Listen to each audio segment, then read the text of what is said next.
ಎಲ್ರಿಗೂ ನಮಸ್ಕಾರ. Department of collegiate ಎಜುಕೇಷನ್ನ ಡಿಜಿಟಲ್ ಲರ್ನಿಂಗ್ ವೇದಿಕೆಗೆ ತಮ್ಮೆಲ್ಲರಿಗೂ ಸ್ವಾಗತ. ನಾನು Boramma H Angadi, working as assistant professor in department of political science. ಭಾರತದ ಸಂವಿಧಾನ, ಕಾನ್ಸ್ಟಿಟ್ಯೂಷನ್ ಆಫ್ ಇಂಡಿಯಾ, ಈ ಪೇಪರ್ನ ಓದ್ತಿರ್ತಕ್ಕಂತಹ BA, BCom, BSc, BBA, so ಇತರ ಯಾವುದೇ ಪದವಿ ವಿದ್ಯಾರ್ಥಿಗಳಿಗೆ syllabus, so powers and functions of the president of India, ಭಾರತದ ರಾಷ್ಟ್ರಪತಿಯವರ ಅಧಿಕಾರ ಮತ್ತು ಕಾರ್ಯಗಳು, ಸೊ ಈ ಸಿಲೆಬಸ್ನ ಮೇಲೆ ಸೊ ನಾನಾಗಲೇ ಇವರ ಅಧಿಕಾರ ಮತ್ತು ಕಾರ್ಯಗಳಿಗೆ ಸಂಬಂಧಪಟ್ಟ ಹಾಗೆ ಮೊದಲನೇ ವಿಡಿಯೋದಲ್ಲಿ ಪಾರ್ಟ್ 1ನಲ್ಲಿ 2 ಅಧಿಕಾರ ಮತ್ತು ಕಾರ್ಯಗಳನ್ನ ಡಿಸ್ಕಸ್ ಮಾಡಿದೆ. ಸೊ ಈ ವಿಡಿಯೋದಲ್ಲಿ ಅಧಿಕಾರ ಮತ್ತು ಕಾರ್ಯಗಳನ್ನು ಕಂಟಿನ್ಯೂ ಮಾಡ್ತಿದ್ದೀನಿ. So as I already told that I have completed 2 functions and powers of the president in previous video, that is in part 1. So ಪ್ರಸ್ತುತ ವಿಡಿಯೋದಲ್ಲಿ ಮೂರನೆಯ ಒಂದು ಕಾರ್ಯ ರಾಷ್ಟ್ರಪತಿಯವ್ರದ್ದು, that is financial function of the president. So ಹಣಕಾಸಿನ ಕಾರ್ಯಕ್ಕೆ ಸಂಬಂಧಪಟ್ಟ ಹಾಗೆ ಯಾವ ಅಧಿಕಾರಗಳನ್ನು ರಾಷ್ಟ್ರಪತಿಯವರು ಹೊಂದಿದ್ದಾರೆ ಅನ್ನೋದನ್ನು ನೋಡೋದಾದರೆ, money bills can be introduced in the parliament only with the prior recommendation of the president. So ಹಣಕಾಸಿನ ಮಸೂದೆಗಳು ಅಂತ ಏನು ಕರಿತೀವಿ, ಅವು ಪಾರ್ಲಿಮೆಂಟ್ನಲ್ಲಿ ಮಂಡಿಸೋದಕ್ಕಿಂತ ಮುಂಚೆ ಕಡ್ಡಾಯವಾಗಿ ರಾಷ್ಟ್ರಪತಿಯವರ ಅನುಮೋದನೆ ಬೇಕಾಗತ್ತೆ. ಸೊ ಹಾಗಿದ್ರೆ ಮನಿ ಬಿಲ್ ಅಂತ ಯಾರು ಡಿಸೈಡ್ ಮಾಡ್ತಾರೆ ಅನ್ನೋದನ್ನು ನಿಮಗೆ ಎಕ್ಸ್ಟ್ರಾ ಮಾಹಿತಿಗಾಗಿ, for the purpose of competitive exams I am specifically mentioning this point. So ಯಾವುದೇ ಒಂದು ಮಸೂದೆ, ಅದು ಹಣಕಾಸಿನ ಮಸೂದೆನ ಅಥವಾ ಸಾಮಾನ್ಯ ಮಸೂದೆನ ಅಂತ ನಿರ್ಧರಿಸುವ ಅಧಿಕಾರ ಯಾರಿಗಿದೆ ಅಂದರೆ ಸ್ಪೀಕರ್ಗಿದೆ. ಸ್ಪೀಕರ್ ಒಂದು ಸಾರಿ ಆ ಮಸೂದೆಯನ್ನು ಹಣಕಾಸಿನ ಮಸೂದೆ ಅಂತ ಹೇಳಿ ಏನಾದರೂ ಗುರುತಿಸಿದರೆ, ನಿರ್ಧರಿಸಿದರೆ, ಆ ಮಸೂದೆಯನ್ನು ಪಾರ್ಲಿಮೆಂಟ್ನಲ್ಲಿ ಮಂಡಿಸೋದಕ್ಕಿಂತ ಮೊದಲು ರಾಷ್ಟ್ರಪತಿಯವರ ಪೂರ್ವಾನುಮತಿ ಕಡ್ಡಾಯ. Then he causes to be laid before the parliament the annual financial statement ಅಂತ ಕರಿತೀವಿ, ಏನು ವಾರ್ಷಿಕ ಹಣಕಾಸಿನ ವರದಿ, ದಟ್ ಈಸ್ ಬಜೆಟ್, ಆಯವ್ಯಯ ಅಂತ ಏನು ಕರಿತೀವಲ್ಲ. ಸೊ ಆಯವ್ಯಯ ಪಾರ್ಲಿಮೆಂಟ್ನ ಮುಂದೆ ಮಂಡಿಸಲ್ಪಡೋದಕ್ಕಿಂತ ಮುಂಚೆ ಅದು ಕೂಡ ರಾಷ್ಟ್ರಪತಿಯವರ ಪೂರ್ವಾನುಮೋದನೆಯನ್ನು ಪಡೆದಿರಬೇಕಾಗತ್ತೆ. Then no demand for a grant can be made except on his recommendation. ರಾಷ್ಟ್ರಪತಿಯವರ ಶಿಫಾರಸು ಇಲ್ಲದೆ ಯಾವುದೇ ಅನುದಾನಕ್ಕೆ ಬೇಡಿಕೆಯನ್ನು ಇಡೋಕೆ ಬರೋದಿಲ್ಲ. It requires the recommendation of the president. Then he can make advances out of the contingency fund of India. So ಭಾರತದ ತುರ್ತು ನಿಧಿ ಅಂತ ಏನು ಕರಿತೀವಿ, ಸೊ ಆ ತುರ್ತು ನಿಧಿ ರಾಷ್ಟ್ರಪತಿಯವರ ಹೆಸರಿನಲ್ಲಿರುತ್ತೆ.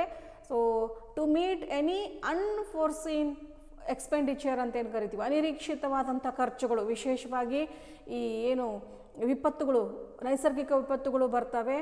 ಸೊ ಅದು ಭೂಕಂಪ ಆಗಿರ್ಬೋದು, ಪ್ರವಾಹ ಆಗಿರ್ಬೋದು. ಸೊ ಈಗ ಕೋವಿಡ್ ಕೂಡ ಆ ಥರದ ಒಂದು ವಿಪತ್ತು ಅಂತ ನಾವು ಪರಿಗಣಿಸ್ತಾ ಇದ್ದೀವಿ. ಸೊ ಈ ರೀತಿ ಅನಿರೀಕ್ಷಿತವಾದಂತಹ ವಿಷಯಗಳಿಗೆ ರಾಷ್ಟ್ರ ಖರ್ಚು ಮಾಡಬೇಕಾದಂಥ ಸಂದರ್ಭ ಬಂದಾಗ ಅದನ್ನು ಈ ಕಾಂಟಿಜೆನ್ಸಿ ಫಂಡ್, ತುರ್ತು ನಿಧಿ, ಅದರ ಹೆಸರೇ ಸೂಚಿಸುತ್ತೆ, it will use in the ಏನು ತುರ್ತು ಪರಿಸ್ಥಿತಿಗಳಲ್ಲಿ ಆ ತುರ್ತು ನಿಧಿಯ ಉಪಯೋಗನ ಮಾಡ್ಕೊಳ್ಬಹುದು. ಸೊ ಅಂಥ ಖರ್ಚುಗಳನ್ನು ಭರಿಸೋದಕ್ಕೆ ಅಂತ ಹೇಳಿ ತುರ್ತು ನಿಧಿಯಿಂದ ಖರ್ಚು ಮಾಡೋದಕ್ಕೆ ರಾಷ್ಟ್ರಪತಿಯವರು ಅದನ್ನು ಚಾಲನೆ ನೀಡ್ತಾರೆ. Then he constitutes a finance commission after every 5 years to recommend the distribution of revenues between the centre and the states. So ನಮ್ಮದು ಒಕ್ಕೂಟ ವ್ಯವಸ್ಥೆ ಆಗಿರೋದ್ರಿಂದ ಕೇಂದ್ರ ಮತ್ತು ರಾಜ್ಯಗಳ ನಡುವೆ ಈ ಆದಾಯ ಹಂಚಿಕೆ, ಡಿಸ್ಟ್ರಿಬ್ಯೂಷನ್ ಆಫ್ ರೆವಿನ್ಯೂಸ್ ಅಂತ ಏನು ಕರಿತೀವಲ್ಲ, ಸೊ ಆದಾಯ ಹಂಚಿಕೆ ಅನ್ನೋದು ಬಹಳ ಪ್ರಮುಖವಾದ ವಿಷಯ. ಸೊ ಈ ಆದಾಯ ಹಂಚಿಕೆಯನ್ನು ಯಾರ ಶಿಫಾರಸಿನ ಮೇರೆಗೆ ಮಾಡಲಾಗತ್ತೆ ಅಂದರೆ ಹಣಕಾಸಿನ ಆಯೋಗ ಅಂತ ಹೇಳಿ ಒಂದು ಸಂವಿಧಾನಿಕ ಆಯೋಗ. ಇದು ಹಣಕಾಸಿನ ಆಯೋಗ ಪ್ರತಿ 5 ವರ್ಷಕ್ಕೊಂದ್ಸರಿ ನೇಮಕ ಮಾಡಲ್ಪಡುತ್ತೆ. ಯಾವುದಕ್ಕೆ ಅಂದರೆ ಕೇಂದ್ರ ಮತ್ತು ರಾಜ್ಯಗಳ ನಡುವಿನ ಆದಾಯ ಹಂಚಿಕೆಗೆ ಶಿಫಾರಸು ಮಾಡೋದಕ್ಕೆ, ಸಲಹೆಗಳನ್ನು ನೀಡೋದಕ್ಕೆ ಅಂತ ಹೇಳಿ ಈ ಹಣಕಾಸು ಆಯೋಗ ನೇಮಕ ಮಾಡಲ್ಪಡುತ್ತೆ. ಸೊ ಈ ಆಯೋಗದ ಅಧ್ಯಕ್ಷರು ಮತ್ತು ಸದಸ್ಯರನ್ನು ಪ್ರತಿ 5 ವರ್ಷಕ್ಕೊಂದ್ಸರಿ ನೇಮಕ ಮಾಡೋದು, ರಚಿಸೋದು ರಾಷ್ಟ್ರಪತಿಯವರು.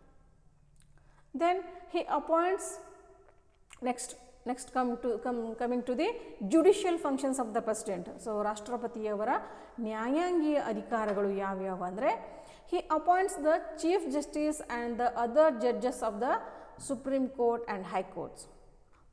ಸುಪ್ರೀಂ ಕೋರ್ಟಿನ ಮತ್ತು ಇತರೆ ರಾಜ್ಯಗಳಲ್ಲಿರ್ತಕ್ಕಂತಹ ಉಚ್ಚ ನ್ಯಾಯಾಲಯಗಳ ಮುಖ್ಯ ನ್ಯಾಯಾಧೀಶರು ಮತ್ತು ಇತರೆ ನ್ಯಾಯಾಧೀಶರನ್ನು ನೇಮಕ ಮಾಡುವ ಅಧಿಕಾರ ಇವರಿಗೆ ಇದೆ. Then he can seek advice from the Supreme Court on any question of the law or the fact. So ರಾಷ್ಟ್ರದ ಆಡಳಿತಕ್ಕೆ ಸಂಬಂಧಪಟ್ಟಂತೆ ಅಥವಾ ಯಾವುದಾದ್ರೂ ಕಾನೂನಾತ್ಮಕ ಬಿಕ್ಕಟ್ಟುಗಳು ಸಂಭವಿಸಿದಾಗ ಕಾನೂನು ಸಲಹೆ ಅಂತ ಪಡೆಯುವ ಅಧಿಕಾರ ರಾಷ್ಟ್ರಪತಿಯವರಿಗೆ ಇದೆ. ಯಾರಿಂದ ಅಂದರೆ ಸುಪ್ರೀಂ ಕೋರ್ಟ್ನಿಂದ ಈ ಕಾನೂನು ಸಲಹೆಯನ್ನು ಪಡಿಬಹುದು.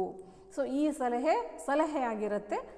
This is not mandatory to the president. So ಆ ಸಲಹೆಯನ್ನು ಒಪ್ಕೊಳ್ಬೇಕು ಅಂತ ಹೇಳಿ ಖಂಡಿತವಾಗಿಯೂ ಕಡ್ಡಾಯವಾಗಿ ಇಲ್ಲ. ಆ ಸಲಹೆಯನ್ನು ಸುಪ್ರೀಂ ಕೋರ್ಟ್ನ ಸಲಹೆ ಪಡಿಬಹುದು, ಬಟ್ ಅದನ್ನು ಒಪ್ಕೊಳ್ಬಹುದು, ಒಪ್ಕೊಳ್ಳಿಕ್ಕಿಲ್ಲ. ಓಕೆ.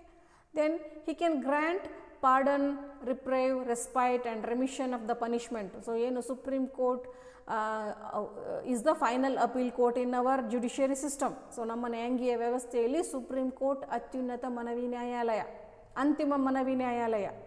ಸೊ ಅದು ತೀರ್ಪನ್ನು ಕೊಟ್ಟ ಮೇಲೆ ಸೊ ಅದರ ತೀರ್ಪನ್ನು ಕೂಡ ಕೆಲವರು ಏನು ಮಾಡ್ಬೋದು, ಆ ತೀರ್ಪನ್ನು ಒಂದು ಸ್ವಲ್ಪ ಬದಲಾಯಿಸೋದಕ್ಕೆ ಸಂಬಂಧಪಟ್ಟಂತಹ ವ್ಯಕ್ತಿಗಳು ರಾಷ್ಟ್ರಪತಿಯವರ ಮುಂದೆ ಬಂದಾಗ ಇಲ್ಲಿ ರಾಷ್ಟ್ರಪತಿಯವರು ಕ್ಷಮಾದಾನದ ಅಧಿಕಾರವನ್ನು ಹೊಂದಿದ್ದಾರೆ.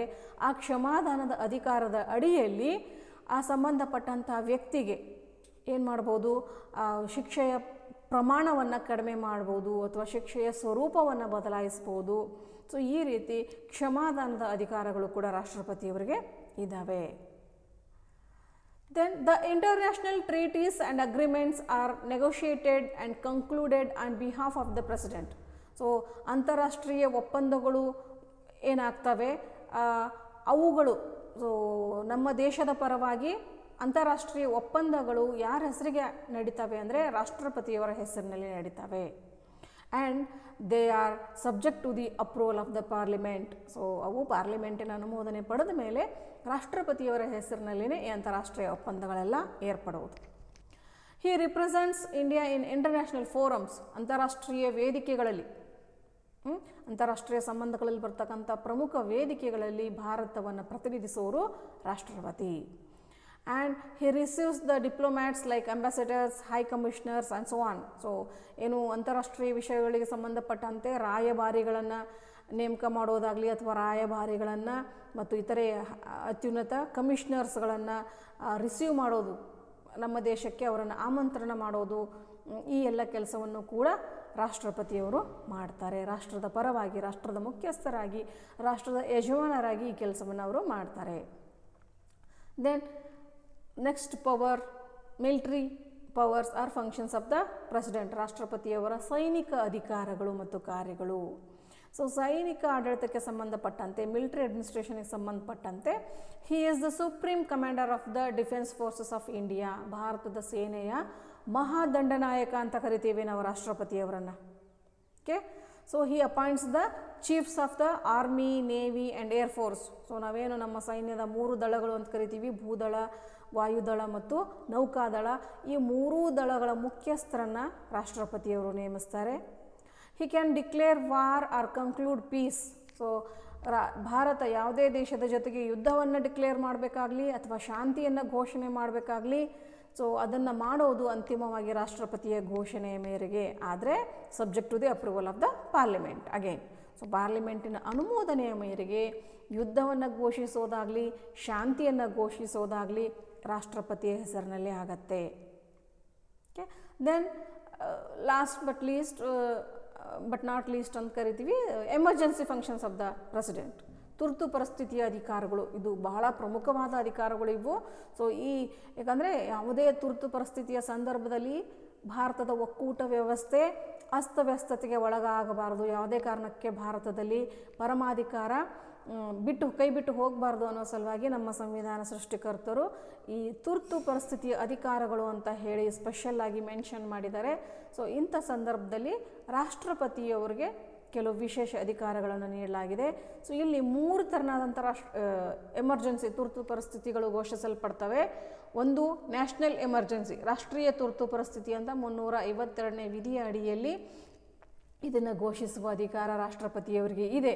ಸೊ ಇದನ್ನು ಯಾವಾಗ ಅಂದರೆ ಯಾವುದಾದ್ರೂ ಬಾಹ್ಯ ರಾಷ್ಟ್ರಗಳು ನಮ್ಮ ದೇಶದ ಮೇಲೆ ಆಕ್ರಮಣ ಮಾಡಿದಾಗ ಅಥವಾ ಆಂತರಿಕವಾಗಿ ಸಶಸ್ತ್ರ ದಂಗೆಗಳು ನಡೆದಾಗ, ಸೊ ಇಂಥ ಸಂದರ್ಭದಲ್ಲಿ ರಾಷ್ಟ್ರೀಯ ತುರ್ತು ಪರಿಸ್ಥಿತಿಯನ್ನು ರಾಷ್ಟ್ರಪತಿಯವರು ಹೊರಡಿಸ್ತಾರೆ.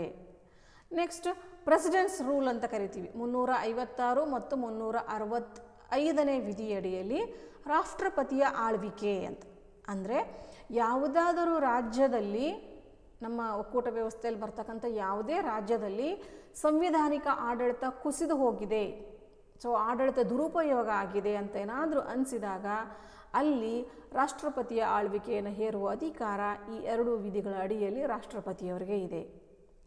ಓಕೆ, ನೆಕ್ಸ್ಟ್ ಫೈನಾನ್ಷಿಯಲ್ ಎಮರ್ಜೆನ್ಸಿ ಅಂತ ಕರಿತೀವಿ. 360ನೇ ವಿಧಿಯ ಅಡಿಯಲ್ಲಿ ರಾಷ್ಟ್ರವು ಹಣಕಾಸಿನಗೆ ಸಂಬಂಧಪಟ್ಟ ಹಾಗೆ ಏನಾದರೂ ಹಣಕಾಸಿನ ಬಿಕ್ಕಟ್ಟನ್ನು ಅನುಭವಿಸಿದರೆ ಆವಾಗ ಹಣಕಾಸಿನ ತುರ್ತು ಪರಿಸ್ಥಿತಿ ಅಂತ ಘೋಷಿಸಿ, ಸೊ ಈ ಎಲ್ಲ ತುರ್ತು ಪರಿಸ್ಥಿತಿಗಳ ಸಂದರ್ಭದಲ್ಲಿ ಕೇಂದ್ರ ಸರ್ಕಾರ ವಿಶೇಷ ಅಧಿಕಾರಗಳನ್ನು ಪಡೆದುಕೊಳ್ಳುತ್ತೆ. ಆವಾಗ ಇಡೀ ದೇಶ ರಾಜ್ಯಗಳ ಅಧಿಕಾರಗಳು ಗೌಣ ಆಗ್ತವೆ. ಇಡೀ ದೇಶಕ್ಕೆ ಕೇಂದ್ರ ಸರ್ಕಾರನೇ ನಾಯಕ ಆಗತ್ತೆ. ಆ ಸಂದರ್ಭದಲ್ಲಿ ರಾಷ್ಟ್ರಪತಿ ಇನ್ನೂ ಪ್ರಮುಖ ಜವಾಬ್ದಾರಿಯನ್ನು ನಿರ್ವಹಿಸ್ತಾರೆ. So these are the functions and powers of the president. So ರಾಷ್ಟ್ರಪತಿಯವರು ಒಟ್ಟಾಗೆ, ಸೊ ನಾವು ಅವರನ್ನು ಹೇಳ್ಬೋದು ನಾಮ ಮಾತ್ರ ಮುಖ್ಯಸ್ಥರು ಅಂತ ಹೇಳಿ.